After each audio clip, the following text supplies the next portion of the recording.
¿Qué tal amigos? Mi nombre es José Otero, director del Ministerio Español, y le doy la bienvenida a este programa de Lo Simple a lo Complejo que transmitimos aquí a través de Teshua TV. Para mí es un gran honor nuevamente estar una semana más estudiando la palabra del Todopoderoso. Y esta semana se comenzó la fiesta de Hanukkah, la fiesta de la dedicación, donde conmemoramos el evento de este grupo de valientes judeanos que se levantaron a defender el pacto que el Todopoderoso hizo con Israel, la Torá, la vida de santidad y la restauración de la identidad judía. Es importante, hablo de la identidad judía, porque es importante saber que ya para el tiempo que ocurrió el evento de los macabeos, la cultura judía se había convertido en una marca de identidad nacional. Y muchas personas celebran esta semana en el encendido de Hanukkah, ¿verdad? Para conmemorar estos eventos, sobre un evento, un relato que aparece en el Talmud con respecto al encontrar un frasco milagroso de aceite, y muchas personas han interpretado como que este evento pues sucedió así como está. Sin embargo, por no entender el método de interpretación del Talmud, pues muchas personas han llegado a conclusiones verdaderamente incorrectas, pero a medida que vamos aprendiendo, pues vamos corrigiendo esas ideas. Lo importante aquí es que la festividad de las luces que hacemos, por lo menos en el caso del Ministerio Jaim, hacemos un memorial, un recordatorio de lo que representó esto y lo que esto va a significar en la vida del creyente en Yeshua, creyente de la esperanza mesiánica, la esperanza de un reino de justicia y equidad. Cómo nosotros viviendo en un mundo que está bien influenciado por la cultura helena, porque vemos todavía que lo que representa el helenismo lo vemos claramente en el mundo que tenemos hoy. Solamente hay que tener ojos para ver cuando tienes esos ojos abiertos te vas a dar cuenta de la influencia helena en la cultura que vivimos hoy. Lo importante aquí a tener en conciencia con respecto a esta fiesta, y es lo que enseña nuestro Ministerio Time, es entender que el servir a Dios y el guardar la fidelidad al Creador tiene un precio. Y puede ese precio llevarnos a perder hasta la vida, que muchas personas murieron en ese tiempo por negar la fe.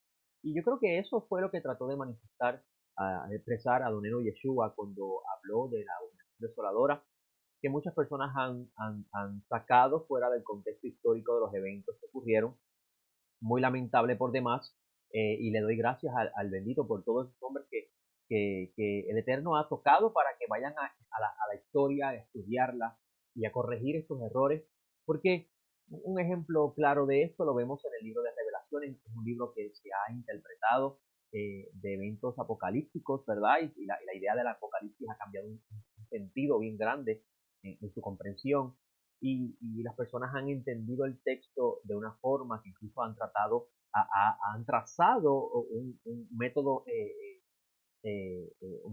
paso a paso de las cosas que van a pasar.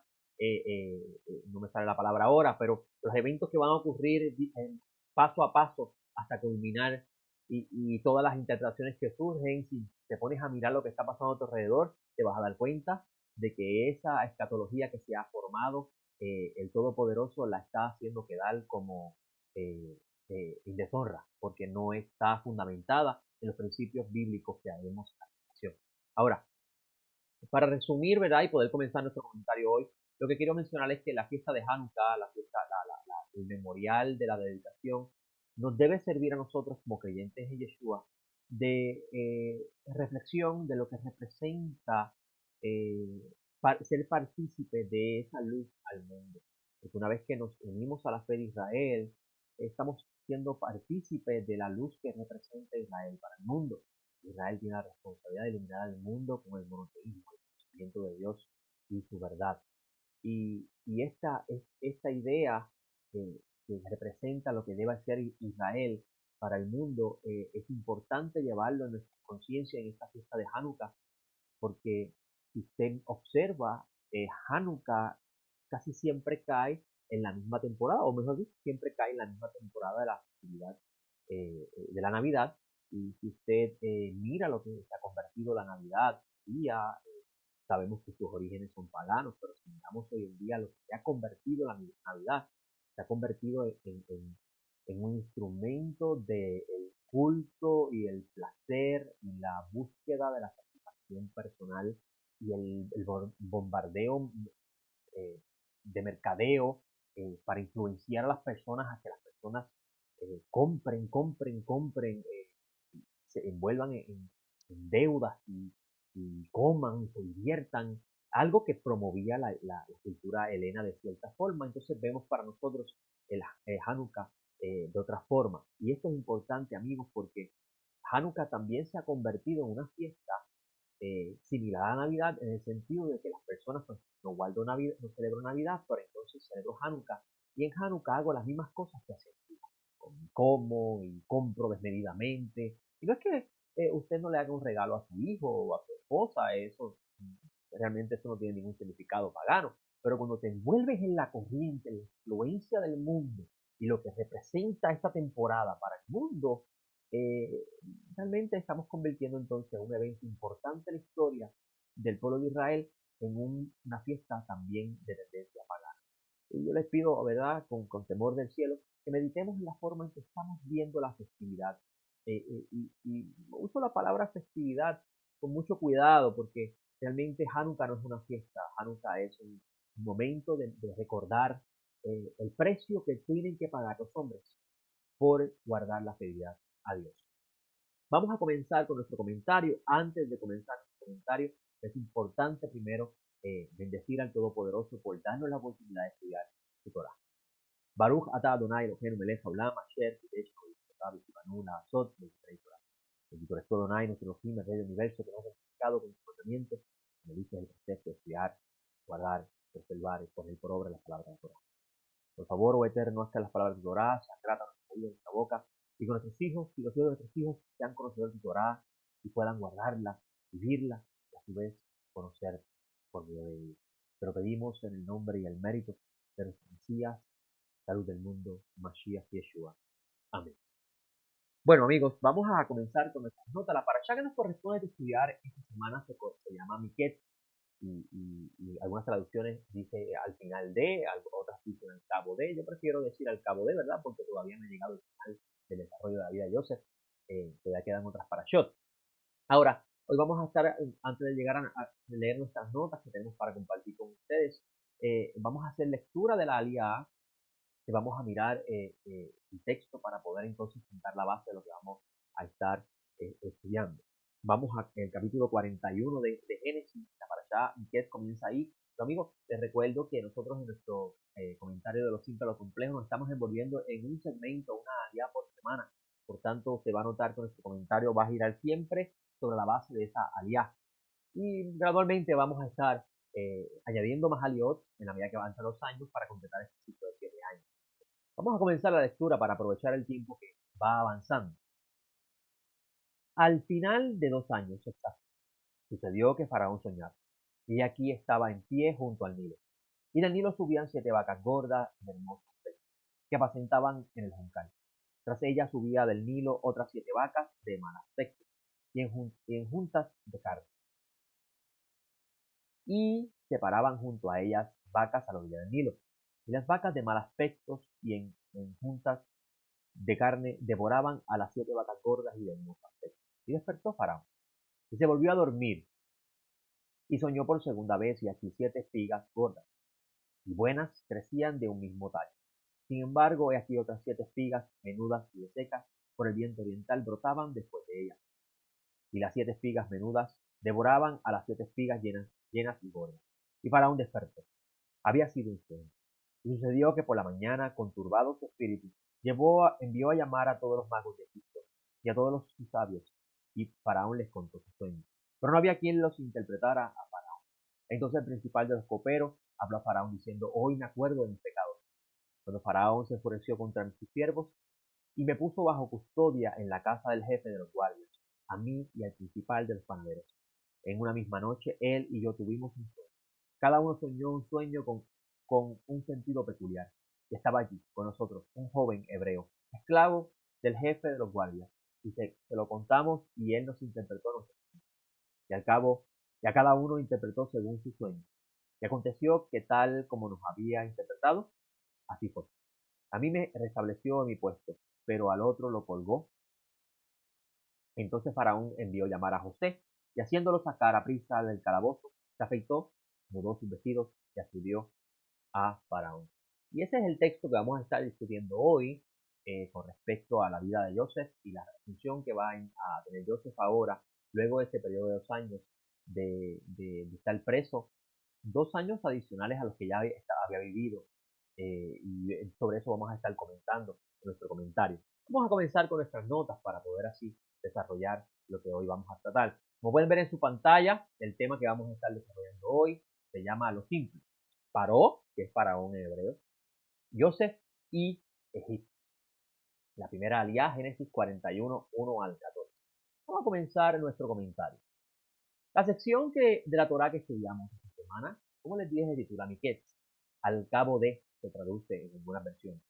La alía que nos corresponde estudiar cubre Génesis 41, 1 al 14. Este segmento comienza narrando la finalización del tiempo del encarcelamiento de Joseph. Este evento tiene unas implicaciones mayores en el misterio de Dios, el Mesías. Sobre esto comentaremos en otro momento.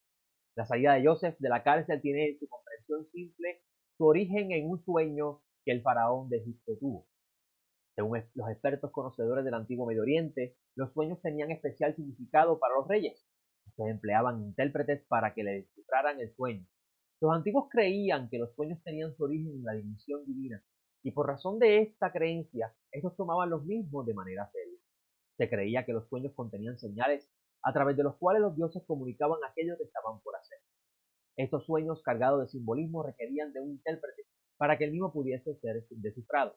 También se creía que el mensaje contenido en el sueño no era posible que fuese reversado. En otras palabras, una vez que recibían el sueño, reversar lo que va a manifestar el sueño no era posible. Así pensaba el antiguo Medio Oriente. En la Parashá Vayetsei vimos cómo Jacob también recibió comunicación de parte de Dios a través de un sueño. Ahora, ¿por qué Dios se comunica con el humano a través de sueños? Es una excelente pregunta que nos podemos hacer dentro de esta parábola. Según los sabios de Israel, la comunicación a través de un sueño es un nivel inferior de profecía. Esto no significa que no sea profecía, sino que en lo que respecta al grado de acceso a la divinidad, el sueño es conocido como un método de menor grado para la comunicación profética. ¿De dónde surge esta idea? ¿Dónde los sabios de Israel toman esta idea? De Números 12:6, donde dice, y él les dijo, oíd ahora mis palabras, si hay entre vosotros un profeta, yo, el Eterno, en visión a él me revelo, en sueños le hablo. En este mismo capítulo, el Creador habla de la diferencia que existe entre Moisés y los demás profetas. A Moisés Dios le habla cara a cara sin enigmas, sin misterios. Por tanto, por inferencia lógica, entendemos que un sueño contiene enigmas que no pueden ser tomados en forma literal, sino que su contenido debe ser analizado y descifrado. En ocasiones su interpretación no llega de inmediato, sino que el llamado a esto, el llamado a descifrarlo debe entrar en la debida preparación para poder recibir el mensaje contenido en el mismo. Un ejemplo de esto lo vemos en Daniel 2:19, donde el sueño de Nabucodonosor no fue interpretado por Daniel de inmediato. Es importante saber que el don de interpretar sueños es uno que Dios le concede al humano. Ahora, con respecto a la idea general que se tenía en el mundo antiguo referente a los sueños, podemos por la lectura simple de este texto de la Torah deducir que era una idea correcta, solo que no en todos los casos un sueño es una comunicación de los mundos espirituales como se pensaba. ¿Por qué? Pues según los sabios, cuando soñamos es necesario tener en cuenta diferentes elementos. Esto también lo ha presentado la ciencia moderna. También se piensa que las preocupaciones en las personas influyen también en el sueño. Según los sabios, la alimentación también es un factor por considerar el momento de pensar que un sueño tenido es un mensaje profético. Eso me recuerda a una persona que me comentaba que una vez fue un rabino con una preocupación de un sueño que tuvo, y lo primero que el rabino le dijo fue, te pregunto, ¿qué comiste antes de dormir? Y esto le causó una inquietud. ¿Y por qué me preguntas eso? Le preguntó el joven, y el rabino le contesta, sucede que lo que comes antes de dormir libera una serie de químicos al cerebro que afecta la forma en que tu cerebro procesa los pensamientos, y esto puede generar sueños. Es interesante ese pensamiento. Ahora, vale preguntarnos, amigos, by the way, permíteme decirle, antes de leer las notas, Esto es bien interesante porque si observamos el Todopoderoso dentro del libro de Levíticos, que es un libro escrito para los llamados, vamos a ver cuando lleguemos a este libro, hay un sistema alimentario que Dios creó que tiene el único propósito de preparar al ser humano como una vasija de recibir los misterios, es decir, la comunicación divina. Y esto es sumamente importante, amigos, porque entonces, y lo que comentan los sabios, y este rabino le comenta a este amigo que conozco, es cierto, entonces, cuando practicamos una dieta kosher, conforme a lo que se establece en la escritura, estamos preparando nuestro cerebro y nuestra mente y nuestra alma para poder recibir de parte de los cielos el mensaje en ese momento. Y eso es bien importante. Si el sueño es un aspecto profético de comunicación menor, entonces toda persona que está caminando en el camino de Dios puede recibir mensajes de Dios. Pero ¿qué sucede cuando no estamos llevando correctamente el sistema que el Todopoderoso creó para que el ser humano se convierta en un instrumento de Dios? Porque es importante saber, amigos, que cuando el Todopoderoso escogió a Israel, le dio una serie de ordenanzas, no simplemente porque Dios es un Dios que quiere dar una concepción de reino, como muchas personas piensan, sino que la intención de la Torah es convertirse en el manual que va a educar al humano, en este caso Israel, porque Israel es Adán también, al humano a convertirse en una vasija de barro, ¿verdad? Como vemos en los profetas, que pueda a través de esa vasija, el Todopoderoso darse a conocer, es decir, manifestar su imagen en él. Esto es interesante porque entonces vamos a ver otros rostros de lo que podemos entender en el estudio de la Torah. Ahora, es interesante, vamos a continuar con esta nota. Vale preguntar, ¿es posible hoy día recibir mensajes del cielo a través de sueños?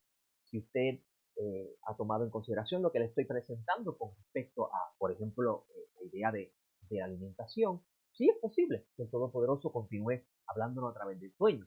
La pregunta que nos queda a nosotros analizar, mejor dicho, la idea que debemos entonces analizar es, ¿qué estamos haciendo nosotros para convertirnos en instrumentos útiles para que las comunicaciones del cielo lleguen al ser humano, sea a través de sueños y podamos edificar al cuerpo y podamos seguir la senda correcta? Porque, por ejemplo, yo personalmente en mi Facebook, cosa que trato lo más posible de evitar, porque Facebook se ha convertido en un instrumento de mostrar a las personas quién tiene la razón. Y entonces pensamos que con citar Biblia dentro de los textos estamos logrando eh, eh, un gran avance. Sin embargo, vemos a través de Yeshua que no es el citar la Biblia lo que hace el hombre útil ante el reino del Todopoderoso, sino el que pueda el ser humano enseñar lo que significa el texto. Y vamos a ver que Yeshua cita muchos ejemplos de la escritura dentro de la vida común del humano para enseñarle cómo se vive la Torah. Y esto es bien importante porque verdaderamente, ¿verdad? Facebook se ha convertido en una nube de pensamientos, cada cual diciendo lo que piensa, hay una lucha, y en vez de edificar lo que estamos destruyendo, creando separación y luchas entre corrientes de pensamiento. Ok, pero vamos a esta idea. Si nosotros, usaba el ejemplo de Facebook porque dentro de mi Facebook yo tengo una persona que sigue mi página que está constantemente poniendo mensajes con respecto a visiones y sueños que tienen las personas. Y cada vez que los leo, la pregunta que siempre me hago es, ¿esa persona está siguiendo las instrucciones que Dios le dio al humano para que sea una vasija útil para su reino? ¿O está viviendo con esta idea de que ya no hay Torah? Y entonces, como ya no hay Torah, pues entonces puedo vivir como yo entiendo, según la fe que practico. Y los mensajes que está trayendo como sueños realmente están de contenido impuro. Es un análisis que debemos, ¿verdad? Pienso yo que debo hacer y invito a ustedes a reflexionar sobre eso. Ahora, si es posible que podamos recibir mensajes de parte del cielo a través de sueños. Y más sobre esto voy a estar comentando en nuestro comentario complejo correspondiente a la parasha Miquel. Ahora, esta semana, en esta parasha, en nuestro aspecto simple, vamos a comentar, ¿verdad? Esta sección, empezando con el versículo 1, que dice, al final de 2 años exactos, sucedió que Faraón soñaba, y aquí estaba en pie junto al Nilo.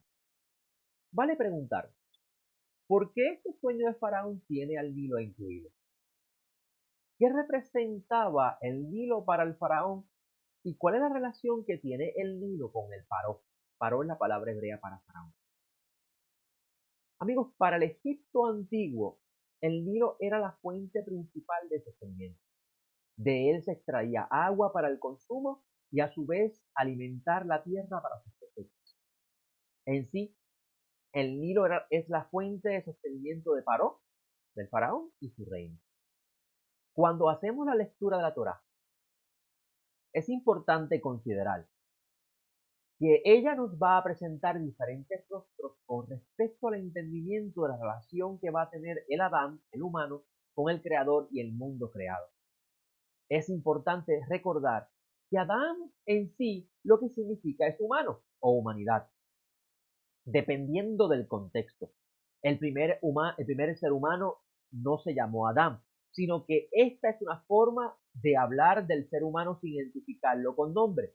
Dado que una vez le damos un nombre, el mismo expresa identidad y función con respecto al nombre que posee. Un ejemplo de esto es Noah. El nombre de Noah tiene una representación en la función que va a hacer Noah en su generación. Vamos a seguir con las notas. Esto es sumamente importante comprender, dado que los profetas van a hablar de ciertos personajes históricos sin mencionar su nombre, sino solo la región que estos vivían y gobernaban. Cada uno de estos personajes, cuando son estudiados dentro de la idea del Adán caído, podemos ver en ello cómo estos personajes expresan las deficiencias que causó la caída del primer Adán en el mundo y su descendencia. Tomemos el ejemplo del faraón, del Paró. Esto no es un nombre propio de la persona que gobierna Egipto, pero cuando usted lee el título, usted rápido lo va a asociar con Egipto. El Paró es el rey de Egipto. Y él, como veremos más adelante en la Torá, va a ejercer una función importante con respecto a la imagen caída del Adán, que va a ayudarnos a entender cómo el ser humano puede llegar a pensar que él es el autor y dueño de todo lo que posee. Asimismo nos revela el profeta Ezequiel en el siguiente texto. En Ezequiel 29, 1 al 3 dice, en el 10º año, en el mes 10º, a los 12 días del mes, vino a mí palabra del Eterno diciendo, hijo de hombre, pon tu rostro contra Faraón, rey de Egipto, y profetiza contra él, y contra todo Egipto. Habla y di, así dice Adonai, el Eterno. He aquí, yo estoy contra ti, Faraón, rey de Egipto. Gran monstruo, la palabra hebrea es cocodrilo, recostado en medio de sus cauces, el cual dice, mío es el Nilo, pues yo lo hice para mí. Interesante esta cita, ¿verdad? De que estas palabras proféticas. Importante recordar que los profetas escribieron enigmas y acertijos. Y es importante también saber que estos acertijos hay que descifrarlos. El entorno cultural, el ambiente en el que está viviendo va a influenciar en la profecía que va a recibir. Pero no es el contexto histórico de la profecía lo que debemos analizar, sino los códigos que hay dentro de esa profecía. Y cuando analizamos el contexto histórico donde está viviendo el profeta, vamos a entender lo que va a representar este código dentro de la profecía. La palabra monstruo en el texto en hebreo es tanín, y esta palabra es la forma hebrea de decir cocodrilo. En la literatura del antiguo Medio Oriente se ha encontrado evidencias del faraón de Egipto ser comparado con cocodrilos. Interesante eso. Ahora, si observamos la conducta del cocodrilo, notaremos que este es un animal feroz que controla los contornos de las aguas en donde habita. El cocodrilo vive velando su territorio y ese territorio es el agua que donde él habita. Ahora, es interesante ver en este texto cómo este Paró, cómo este faraón habita en medio de muchas aguas, es decir, sus cauces. Por tanto, este Paró no solo controla el Nilo, sino también controla los canales a través del cual llegan las aguas del Nilo. Según los sabios, el Nilo representa la fuente del sostenimiento del ser humano. Si esta idea expresada por los sabios de Israel es correcta, entonces la misma es importante, dado que de ser así, el mensaje del profeta es claro cuando desciframos el acertijo. Primero, es importante recordar que el Nilo es creación del Eterno, pues así nos lo expresa la Torá en el capítulo 1 de Génesis, al mostrarnos que Elohim creó todo. Y cuando hablamos de todo, es todo. A través de esta creación, por mano del Eterno, el humano se ha creado su propio reino pensando que la apropiación de los recursos que posee la tierra para su beneficio propio es la meta de su existencia. Con esta idea en mente, el Adán se construye un reino para sí mismo. Así lo expresa el Paró. Mío es el Nilo, yo lo hice, es decir, lo construí para mí. En otras palabras, su función es servirme, visto desde otro aspecto, desde el aspecto micro del humano, es decir, del aspecto particular en el ser humano, el misterio del Adán. Cada uno de nosotros posee algo que Dios nos dio, que pensamos que es para beneficio personal, nuestro pequeño reino. Sin embargo, la función que tiene esto que poseemos, póngale usted el nombre que usted quiera ponerle, tiene como propósito servir el deseo del soberano del universo.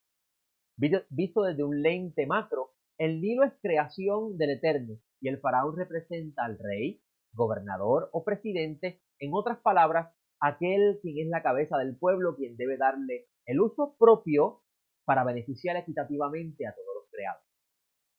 Si el Nilo es el instrumento a través del cual Egipto se beneficiaba, es decir, recibía las aguas para su cosecha, y pescaba y hacía sus comercios en barcos, y el faraón dice que esto es de él, el faraón está, como cabeza de Egipto, está diciendo que él es el dueño de eso y eso es para su beneficio personal y para que los demás lo sirvan a él para recibir de eso que da el Nilo. Esto es importante porque vamos a ver la presentación que va a dar la Torá con respecto a la imagen del Adán caído y cómo ese Adán caído busca el poder, se establece en una posición de poder y se apropia de todo y hace que los demás lo sirvan a él a costa de eso.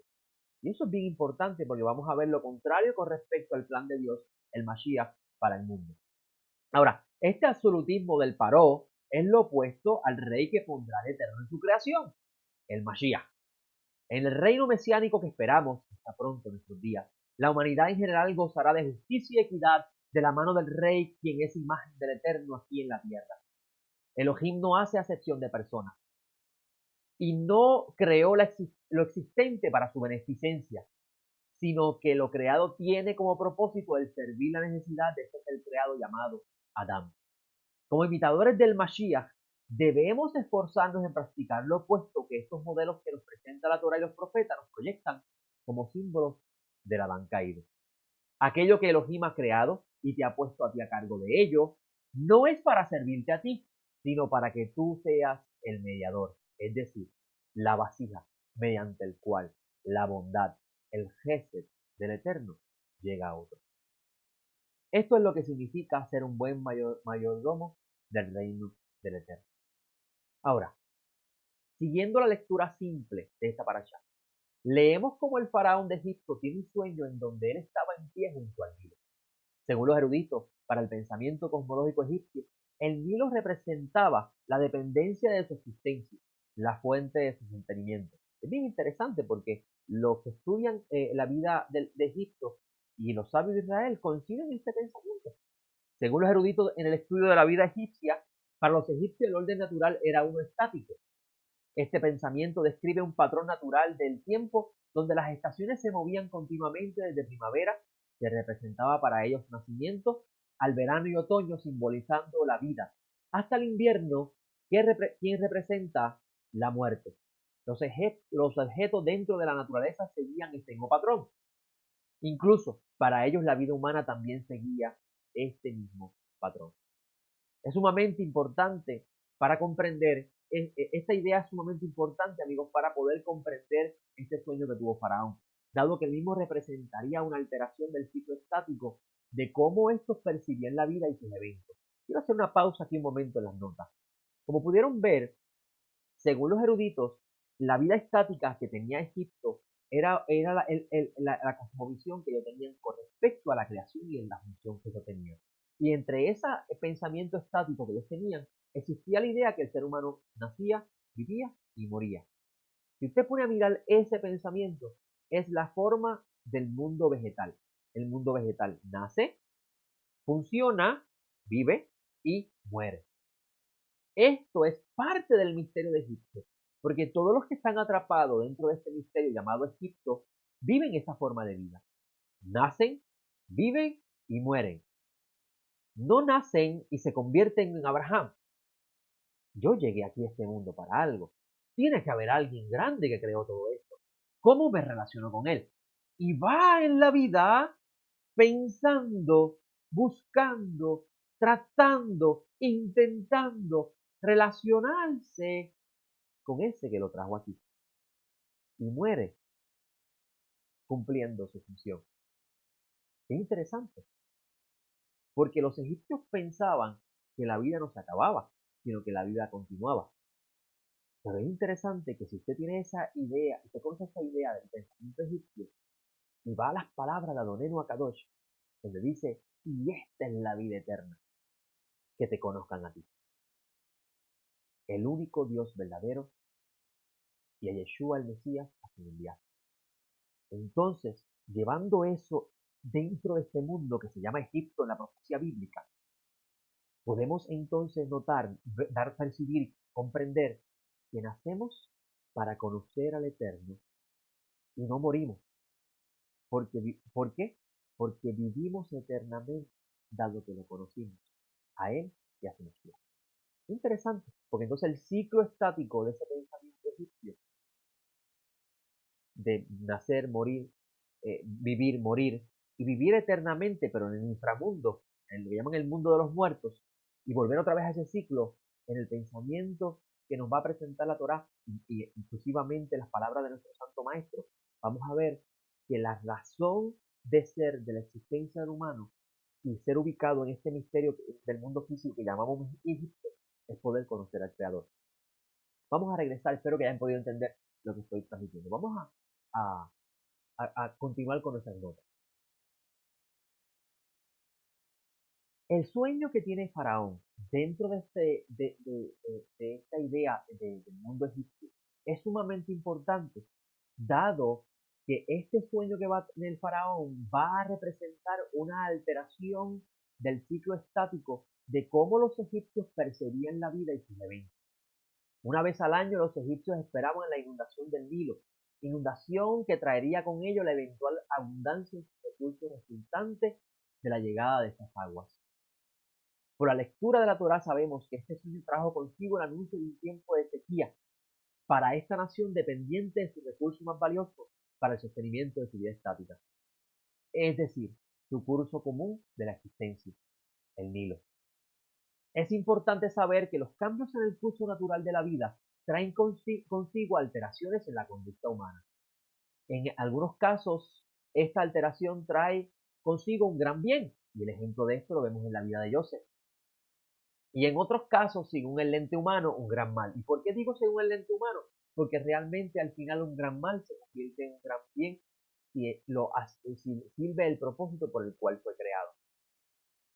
Yo no sé ustedes, amigos, pero el hecho de que el Todopoderoso haya enviado un aguijón a mi vida en el momento que yo vivía en este Egipto, viviendo este ciclo estático, buscando la felicidad, entre comillas, si el Todopoderoso, bendito sea su nombre, no hubiese enviado un aguijón que me atormentara de ninguna forma, yo conocería al Dios de Abraham, Isaac y Jacob que me dio el sol.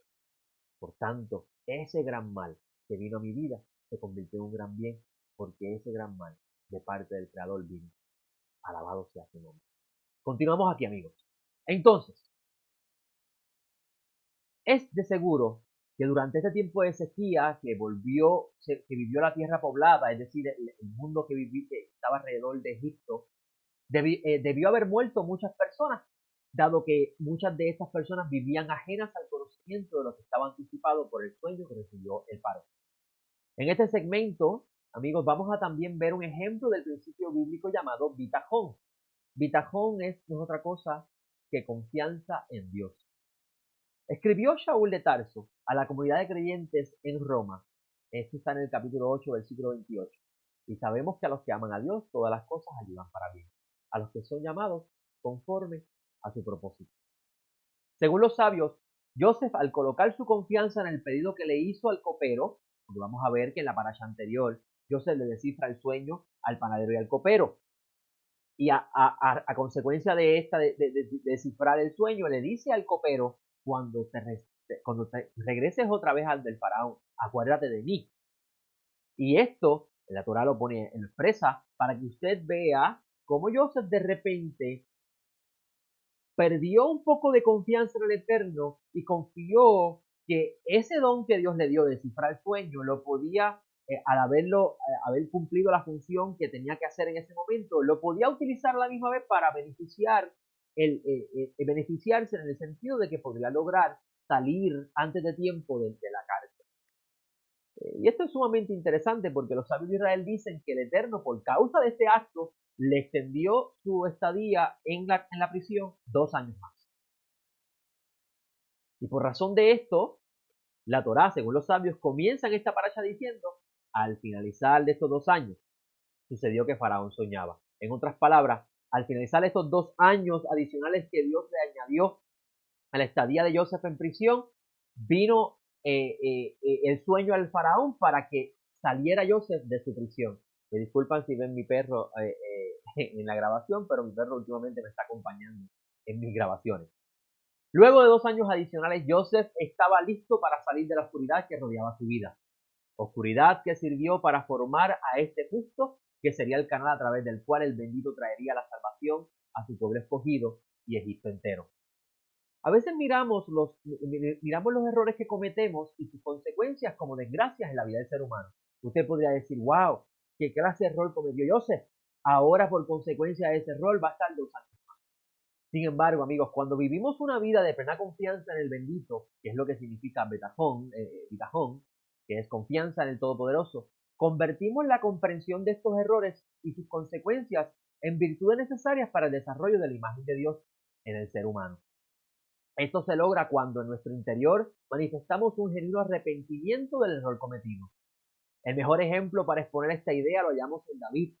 David era un varón conforme al corazón de Dios, como nos dice los escritos sagrados.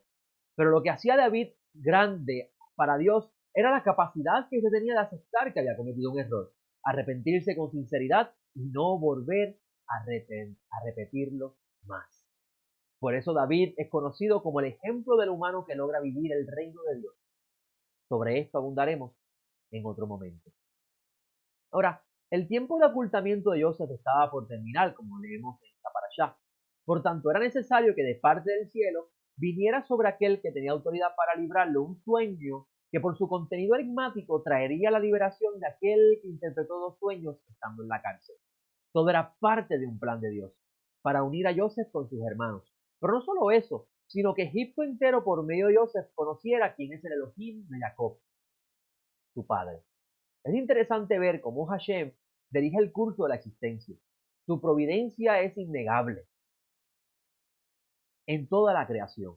Joseph, mejor dicho, él es el autor de la historia. El bendito es el autor de la historia y hasta el día de hoy no ha dejado de escribirla. ¿Quién iba a imaginar que Joseph, o mejor dicho, qué iba a imaginar Joseph? Que el sueño que tuvo y contó a su padre y hermanos iba a tener su cumplimiento en la metrópolis más grande que jamás vista en su tiempo. Sin embargo, Hashem, bendito sea su nombre, ya lo sabía de antemano. ¿Qué le quedaba a Joseph? Confiar. ¿Qué le queda a usted? Confiar. Confiar que usted en el camino de la fe está siendo dirigido por Dios y que la meta suya es entrar a la era mesiánica como un Adán transformado en una nueva criatura. Este es el gran misterio de la fe, la confianza en saber que vivimos para conocer al Dios que dirige el curso de la existencia del todo ser creado. En esta parashá vemos también cómo Egipto y toda la región circundante vivirá un ciclo de 7 años de abundancia, cuyo propósito es prepararlo para los 7 años de carencia que vivirán.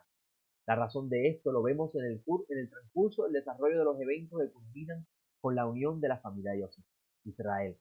Entonces, Egipto, quien es el arquetipo del mundo físico en el que vivimos, es representativo del exilio en que vive el ser humano lejos de la casa del Padre.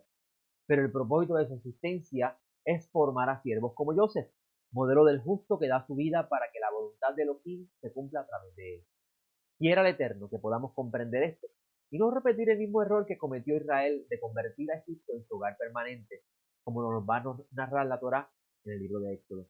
Y esta parte final de mis notas, lo comento porque usted va a ver en el transcurso de la historia del pueblo que Joseph se convierte en instrumento a través del cual el Todopoderoso va a salvar a Jacob y su familia y a la misma vez va a salvar a Egipto. Pero Jacob desciende a Egipto y los hijos de Israel se convierten en parte de la sociedad egipcia y se le olvida que la existencia de ellos en Egipto era una transitoria. Y por eso es que el Eterno envía a Moisés para traer esa liberación. Digo, cuando usted estudia la Torah como el manual de vida del Todopoderoso, usted va a ver grandes principios espirituales que tienen su aplicabilidad en la vida de hoy. Y los ejemplos de estos siervos del Todopoderoso son importantes, amigos, y bien interesantes, porque nos va a ayudar a entender cómo nosotros los seres humanos, que somos tan finitos, en comparación a los ángeles, somos nada, el Todopoderoso tiene especial cuidado de nosotros cuando entendemos que nuestra existencia es por razón de Él. Somos seres simplemente creados para hechura suya. Y es interesante, amigos, que como tenemos esta idea en nuestra mente, entonces el camino de la fe toma otro sentido. Empezamos a vivir en este mundo llamado Egipto, dentro de sus limitaciones y dentro de esa estrechez, porque ciertamente quisiéramos vivir en la tierra del rey, quisiéramos vivir con papá, pero lo interesante es que en estos momentos estamos lejos de nuestro padre, simbolizado por Jacob, porque como Joseph estamos siendo transformados para alcanzar la estatura de ese varón perfecto, lo cual Joseph se va a convertir en el modelo de. Y este es parte del misterio del Mashiach con respecto a cómo el Hijo se convierte en el Salvador del mundo, pero se convierte en el Salvador del mundo a consecuencia de él confiar que todo lo que está viviendo tiene la razón del cielo en él. No sé ustedes, pero la vida de Joseph es sumamente interesante y nos sirve de ejemplo grandísimo para comprender, primero, el misterio de Dios, el Mesías, y nosotros, como aquellos que vamos caminos a convertirnos en Él. Porque si nosotros creemos en la vida y obra de nuestro Señor Yeshua el Mesías, en cómo él sirvió de ejemplo de lo que es ser hijo, entonces, como dice el libro de Juan, y lo busco rápidamente, a los que lo recibieron, a los que creen en su nombre, les dio la potestad de ser hechos hijos de Dios, los cuales no nacieron de sangre ni de voluntad de carne, porque muchos de nosotros no nacimos judíos, sino que nacimos por voluntad de Dios. Y es interesante porque el judío es el pueblo del pacto en estos momentos y hay una lucha grande, amigo. Yo no entiendo que si no, que si Israel son 12 tribus, sí lo sé, amigo, pero tenemos que ir en la historia. Y para allá, para el primer siglo, las 12 tribus, eh, porque usted va a ver en los evangelios que había gente de las 12 tribus allí en Judea, se llamaban judeanos. Y esto no podemos negar la historia. No es importante saber de qué tribu somos, si somos Efraín, si somos Menasés, si somos de Judá. Lo importante es saber que por el Mashiach y por la obra que hizo el Mashiach y su autoridad, si creemos en ella, podemos participar de las promesas y la herencia que tenemos con los santos por medio de él. Pero para ello tenemos que creer y tenemos en el pensamiento hebreo, amigos, que hay personas que le molesta que digamos pensamiento hebreo, pero es que la Biblia se estudia y genera un pensamiento. El citar textos bíblicos, amigos, no va a transformar a nadie. Vamos a ver el caso del eunuco en el libro de los Hechos, donde claramente este eunuco se encuentra con Felipe, o mejor dicho, Felipe va a él, y el eunuco le dice, ¿cómo puedo entender esto si no hay quien me lo explique? Y este eunuco claramente representa a una persona que no participa del convenio, del pacto que el Todopoderoso hizo con Israel para bendecir al mundo. Y tiene que venir un judío llamado Felipe a explicarle a este eunuco el mensaje entendido. Si la Biblia se entiende por sí sola, amigo, ¿por qué el libro de los Hechos no manifiesta eso? Es muy triste cuando queremos negar la ventaja que tiene el judío sobre el gentil. Y queremos nosotros, por solamente el Eterno sabe, por nuestras luchas internas, querer negar que este pueblo fue escogido para hacer luz al mundo. Y nosotros, que vivíamos sin herencia, porque estábamos en las naciones participando del paganismo, por medio del Mesías, que está ejemplado manifestado en el ejemplo de Dios, podemos conocer al Dios de Abraham, Isaac y Jacob y podemos participar de este plan misterioso de Dios de la redención y participar de este reino que no es aquí en este mundo, sino en la era mesiánica. Y en esa era mesiánica, el hijo de David, el Ben Elión, se sentará en el trono de David su padre. Y todos aquellos que creyeron en su autoridad participarán junto a él de esta era de justicia y paz en el mundo entero. Israel paró Joseph y Egipto. Joseph y Faraón, dos opuestos. Egipto, el mundo donde Joseph y Faraón se dan a conocer. Mi nombre es José Otero y soy el director del Ministerio de Jaime.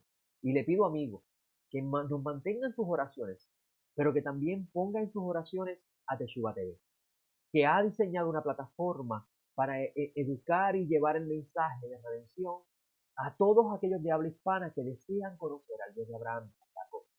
Le pido, por favor, que si alguna vez ha considerado donar a este ministerio, lo haga, porque mantener esta plataforma virtual tiene un costo, amigo. Y el Ministerio Sabiduría Torá lo está haciendo para llevar el mensaje sin ningún interés en ganancia. Por tanto, amigo, considere, además de orar por este ministerio, aportar algo, sea lo que Dios ponga en su corazón, para que esta plataforma se mantenga llevando el mensaje. En lo que respecta al ministerio de Jaín, nosotros estamos comprometidos en educar al cuerpo del Mesías a comprender el mensaje simple de la Torah, pero también elevar al cuerpo de creyentes a poder entender sus misterios, para con todo y único propósito de que nos convertamos en discípulos de nuestro Rey Mesías, Yeshua, y que podamos como discípulos conocer a su Padre, su Dios. Mi nombre es José Otero y me despido hasta el próximo encuentro, aquí en Teshuva TV, de lo simple a lo complejo. Chava, chava.